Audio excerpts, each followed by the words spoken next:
When people ask what this practice offers over time, they expect something impressive: clarity, confidence, healing, transformation. And yes, sometimes those things happen, but not in a way that we imagine.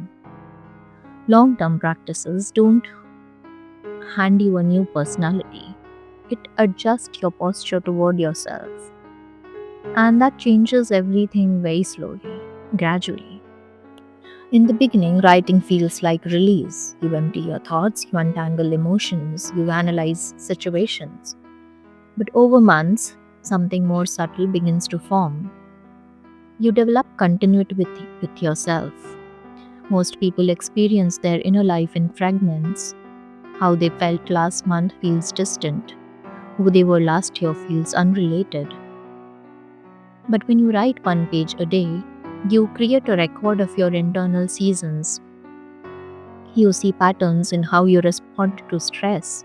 You notice what repeatedly hurts you. You recognize what consistently nourishes you. And that recognition reduces confusion. You stop asking, "Why am I like this?" because you already know. There is something stabilizing about familiarity. The more often you articulate your emotions, the less chaotic they feel. Not smaller, just clearer. And clarity changes behavior. Once you understand your own reactions, you become slower to accuse others. When you see your recurring insecurities on paper, you stop projecting them into every disagreement. When you admit your pride privately, you defend yourself less aggressively publicly. The way you journal becomes the way you relate. If your writing is rushed and reactive, your conversations often follow that tone. If your writing allows nuance, "I was heard, but I also misunderstood," your relationships become more balanced. Over time, journaling trains you in internal dialogue, and internal dialogue determines external behavior. Reading alongside writing deepens this. When you read literature, psychology, essays, you enter other minds, you witness complexity, you see characters who contradict themselves, who fail, who try again, who misunderstand. That exposure expands your emotional vocabulary. You begin naming things more precisely.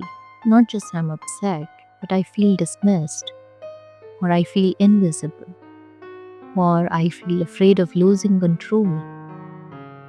Precision softens conflict. When you can name your emotions accurately, you don't need to dramatize it.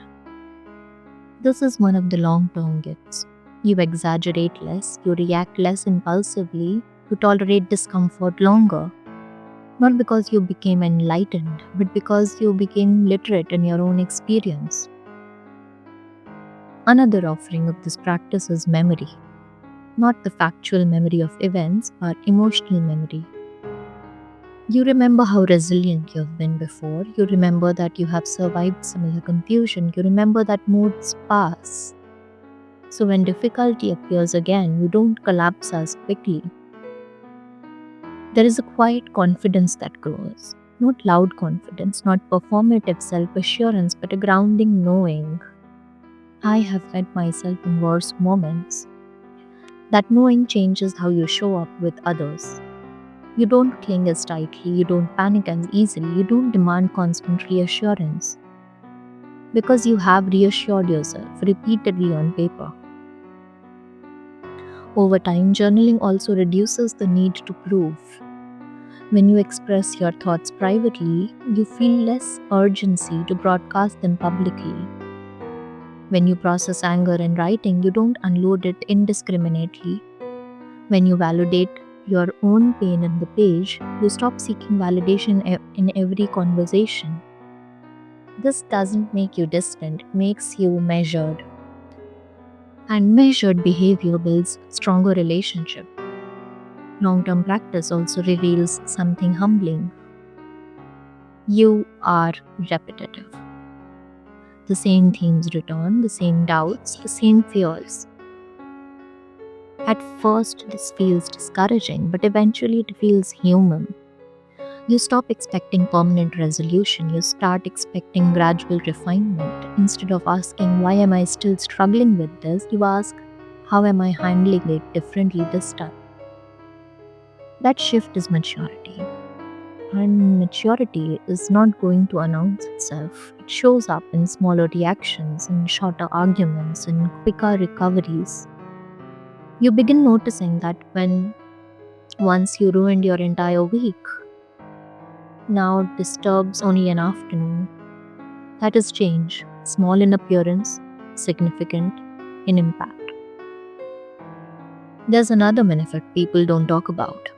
Writing daily increases tolerance for silence.